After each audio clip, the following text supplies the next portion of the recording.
Good evening and welcome again to Adelante Tucson, Tucson's new platform for unapologetic political analysis. I am your host, Edward Cott. And I'm your co-host, Jim Byrne. So to begin, on Thursday, March 16, President Donald Trump presented his first budget proposal to Congress. This proposal, combined with his backing of the House Republican American Health Care Act, proposed the week before, includes massive cuts to programs that help poor and working people, as well as large tax cuts for the rich. Trump's budget director, Mick Mulvaney, told the press with a straight face that the budget proposal was compassionate, even though those facing the biggest cuts are children, seniors, and the disabled. The biggest single hit is the immense cuts the new American Health Care Act makes to Medicaid, the federal health program for poor Americans. Over the next 10 years, the federal government will spend $880 billion less on Medicaid, and states which operate the program will have to pay more and/or cut health care for the poor. The Bipartisan Congressional Budget Office projects that this will lead to 14 million poor Americans losing their health insurance, especially the most vulnerable, since about 2/3 of Medicaid spending goes to children, seniors, and people with disability. The American Health Care Act would also eliminate more than $300 billion for subsidies for working class individuals to buy health care. But last but not least, the American Health Care Act repeal of the mandate that forces larger companies to provide health care benefits for their workers would lead to 7 million more workers and their families losing their health care over the next 10 years. Trump's budget proposal cuts to federal funding for 19 agencies and 61 more programs to save a total of $54 billion the next year alone. This money would go to the U.S. military to fund wars in Afghanistan and Iraq, started under the Bush administration, and a third war being opened up by Trump by putting combat forces into Syria. Trump has also already used a huge increase in drone strikes in Yemen and is trying to incite North Korea by conducting war games with South Korea and courting Japan to expand their military. All of this is his and the economic interests he serves strategy to try and isolate China. It's a different approach than Obama's Asian pivot and the failed Trans-Pacific Partnership.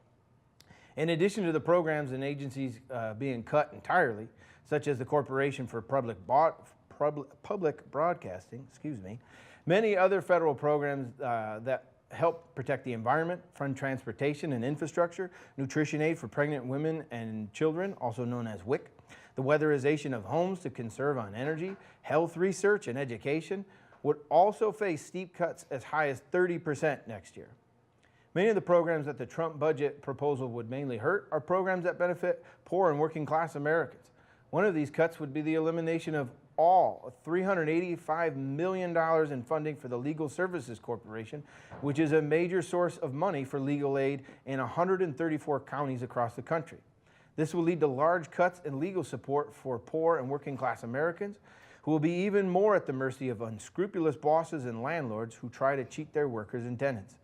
It is worth noting that 70% of legal aid clients are women and a majority are white. Another program that would be eliminated is the Low-Income Home Energy Assistance Program. This program helps poor and working class households pay for expensive energy bills in the winter. In 2014, this program gave 5.7 million households, gave aid to 5.7 million households to pay for heating, 673,000 for air conditioning, and 1.7 million more households whose power was about to be turned off. The fact is that 90% of these households that receive this assistance include children, seniors, or disabled people. In households getting aid from the Low-Income Home Energy Assistance Program, 1/3 reported going without food, and 40% sacrificed medical care to keep warm and the lights on. The reality is that the main problem with the Low-Income Home Energy Assistance Program is that it is underfunded, as only about 20% of eligible households are able to receive aid given the annual budget of $3 billion. Additionally, the poor and working class in rural areas that largely voted for Trump would take a hit from the budget proposal, since it also seeks to eliminate $180 million for the Appalachian Regional Commission, the Delta Regional Authority, and the Northern Border Regional Commission. These agencies help fund roads and bridges, water and sewer projects, and job training in some of the poorest rural areas along the border with Canada, Appalachia, and the Mississippi Delta.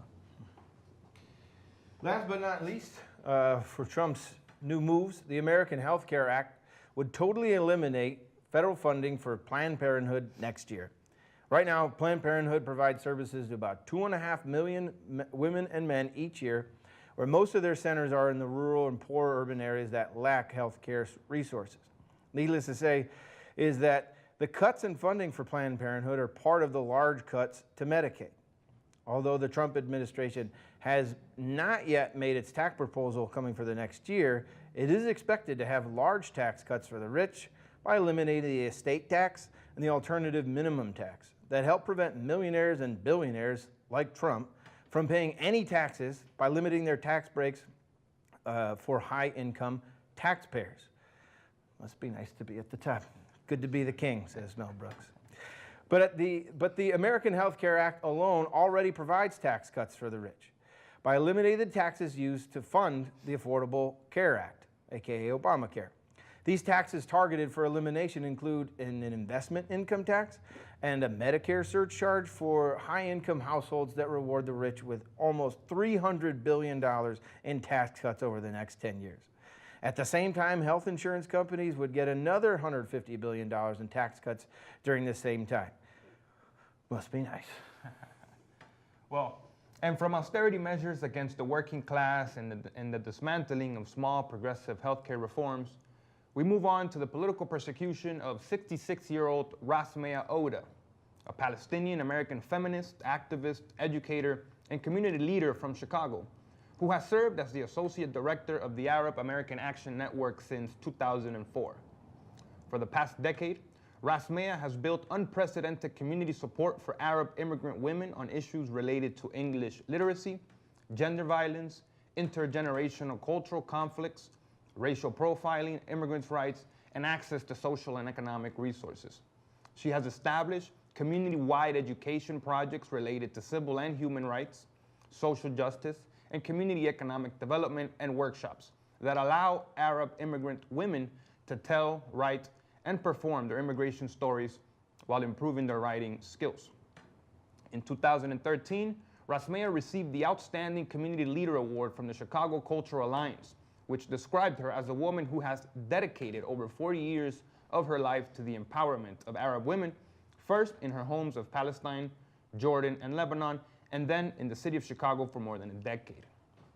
Must be an important woman if the feds are going after her Absolutely. with such gusto. Despite Rasmea's unshakable determination to continue struggling for social justice and human rights, on October 22nd of 2013, the Department of Homeland Security arrested her at her home for alleged immigration fraud as a part of an ongoing witch hunt under the previous administration that targets Arabs and Muslims who criticize U.S. and Israeli policy and labels them as so-called terrorists.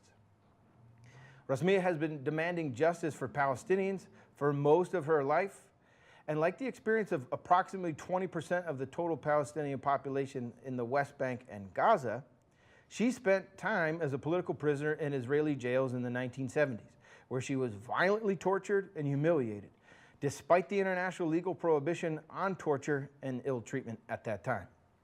Like their Israeli ally, the United States federal government has a history of targeting individuals who express public support for Palestine. And over again, Palestinian and Arab American activists are disproportionately targeted in such cases. According to the Palestine Solidarity Legal Support, their organization, in partnership with the Center for Constitutional Rights, Palestine Solidarity Legal Support, and in collaboration with the National Lawyers Guild and other organizations, together they've documented over 75 cases of intimidation and legal bullying in just 2013 alone, the same year that Rasmea was arrested. These include perceived surveillance, FBI contacts, and discriminatory enforcement of laws against advocates for Palestinian rights. Now, decades in the making, this U.S. government strategy targets Palestinian immigrants, such as Rasmea, Palestinian Americans, and their supporters in order to quell any and all support for Palestinian rights in the U.S. and globally.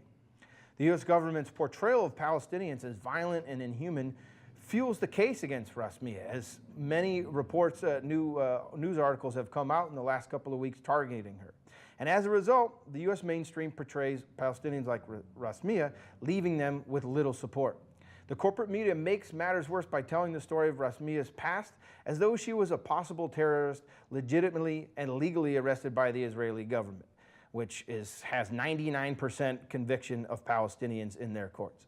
The media covers up that Israel occupies Palestinian land and arrests and tortures Palestinians systematically and illegally. The sensationalized media portrayal of Rasmia's past dehumanizes Rasmia and justifies the ongoing state violence committed against her and the larger Arab American and Arab immigrant communities. Edward?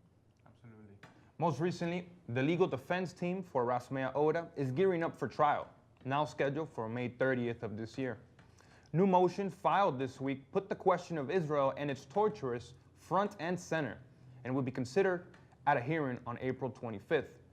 One motion calls on Judge Gershon Drain to suppress all evidence procured through torture, citing the 4th and 5th Amendments of the Constitution and international law, including the Convention Against Torture. Rasmia's legal defense team argues that any evidence based on Oda's confession to the Israelis in 1969, which came as a result of an illegal arrest and subsequent torture, cannot be allowed in a hearing in U.S. courts. In a second motion for discovery, attorney Deutsch from Rasmia's legal defense team is asking the prosecutors for all evidence relating to Oda's arrest and torture, including the names of her torturers and any use of force, guidelines that Israelis used in the late 1960s. Israel still regularly employs the use of torture against Palestinians, including children. In court, these documents will help prove the systematic nature of decades of Israeli torture of Palestinians and as it relates to this case. In Oda's case, her torture was documented by the United Nations and again by psychologist Dr. Mary Fabry, a world-renowned torture expert, during Fabry's clinical evaluation and subsequent diagnosis of Oda's post-traumatic stress disorder. In her written affidavit to the court, Dr. Fabry recounts the horrific details of Oda's torture at the hands of the Israelis, including physical beatings, intentional medical neglect, psychological torture, and sleep deprivation, being forced to witness the torture of her friends and family, and of course, the sexual assault and violence to which she was subjected. Just horrific.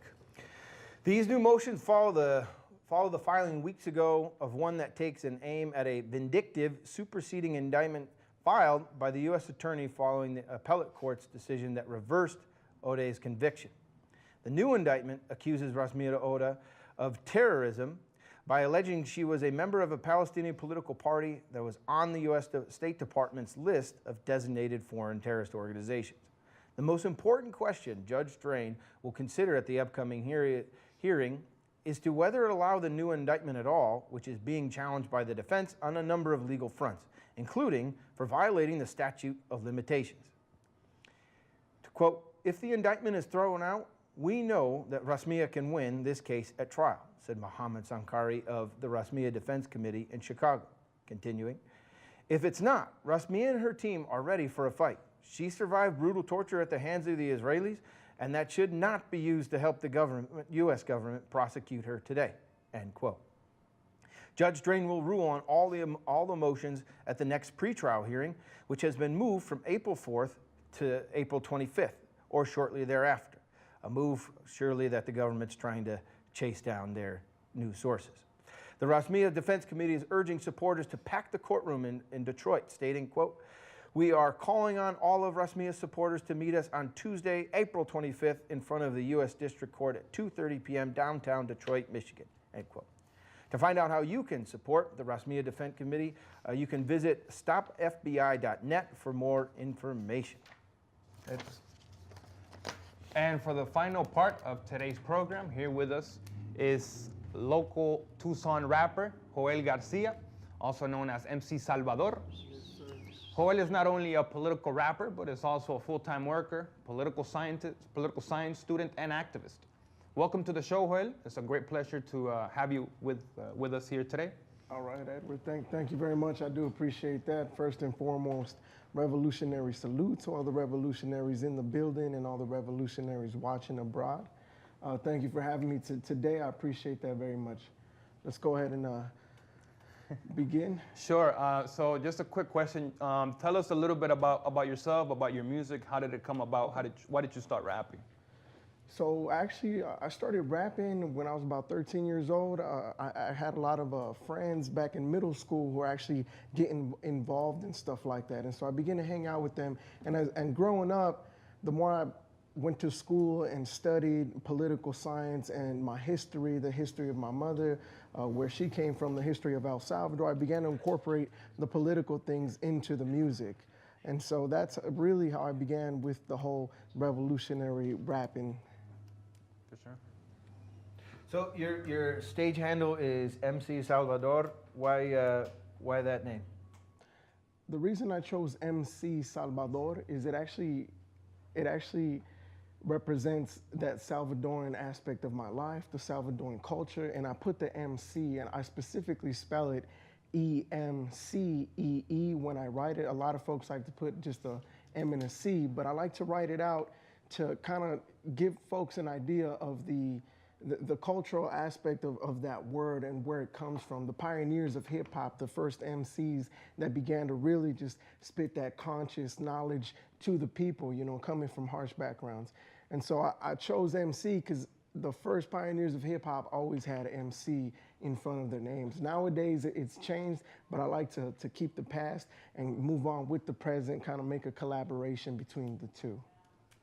Awesome. So real quick, so on El Salvador. So I imagine the history of El Salvador, your mother as an immigrant, I'm sure what she brought back during the time she grew up wasn't an easy life.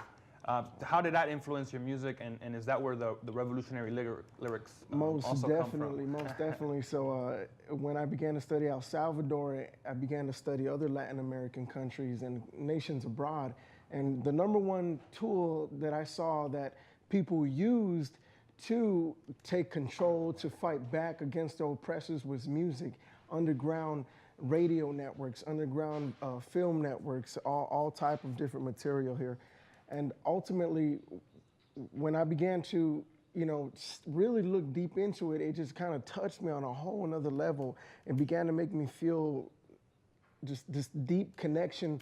Although I had never been to El Salvador, I was born and raised here in the United States, but I felt this deep connection with the Salvadoran people, and so I began to incorporate everything, the whole revolutionary side of El Salvador, into my music.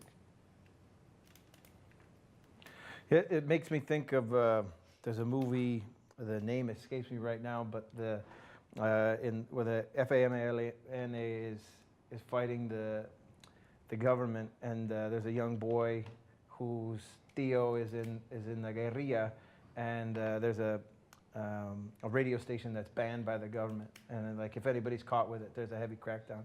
But the song that they keep playing is the Casas de Cartón, and that's kind of like the theme throughout the movie. So yeah, music's powerful, and I'm glad you keep sharing that message and do what you do. Thank you very much, man. And I thank you for actually bringing up the FMLN, the Farabundo Martí National Liberation Front, was actually a war revolutionaries that my family actually fought in, you know. So the whole Salvadoran Civil War, the revolutionaries was all just the family, my grandfather, our cousins, our aunts, all fighting for our coffee, for our resources, our natural resources, to bring about better education within our communities. So thank you for bringing that up. You know, I do appreciate that. It means a lot to hear FMLN be brought up, especially nowadays. Yeah, I'm actually fascinated also by the fact that you're bringing your culture, your heritage, you're continuing a historical struggle that continues till this day. So I know the Civil War in El Salvador in the 80s was heavily, you know, the United States funded and financed a lot of like paramilitary groups that fought against the people and their liberation movement. We were talking about earlier in the show about Rasmay and the persecution of Palestinian activists as well. That's right. What does that struggle look like today? Sort of that anti-imperialist struggle here in the U.S., here within the Southwest in Tucson, where you grew up. So the cultural, I know you're really big on the cultural and informing folks that way. But what does that struggle look like here? So for me, obviously here in America, in the belly of the capitalist beast, imperialist, the home of the ultimate imperialist. There may be some out in Europe, but the United States out here, the struggle is less violent for sure. You know, we're not in a global South, underdeveloped country where we actually have to arm ourselves. We're starving. So out here, for me, the struggle is more of an intellectual struggle in the era of globalization, the globalization of culture, the cultures of different countries, and the information age, the way we connect with one another through the internet and use information technology to communicate, to collaborate, to make all of our great movements happen nowadays. So for me, the struggle is more of an intellectual struggle, and so I use, music. I view it as a science. We're using sound waves to connect into the minds of people, and so you can use that kind of power to do positive things, to influence the human mind on another level, bring about a certain level of consciousness like never before seen. Or we can use the music to dumb people down, to keep them thinking very simple thoughts and have simple perspectives of how they view the world around them. And so for me, the struggle nowadays is more of a information war, fighting against oppression, correct, educating one another the best that we can, self-education, community education. Of course, formal education has its role as well, but the most important would be out here what we're doing with the people, on a day-to-day basis. Absolutely. And so, thank you.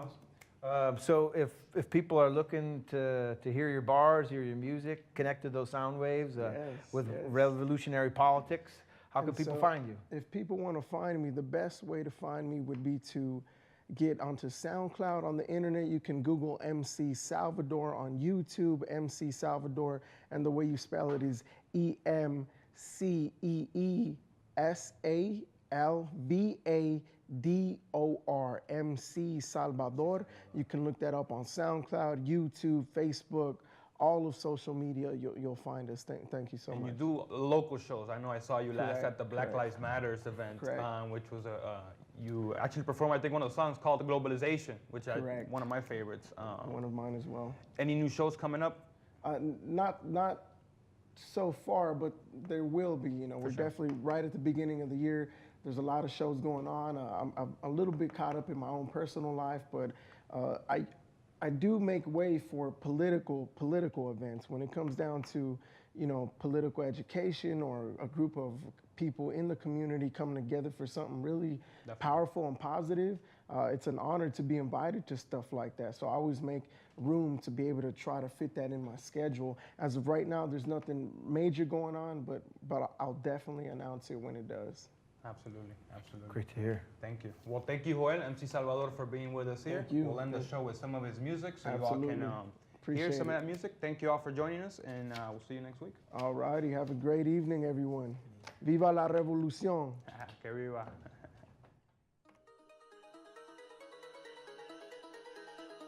Yeah, MC Salvador, Royal Cortez in the building.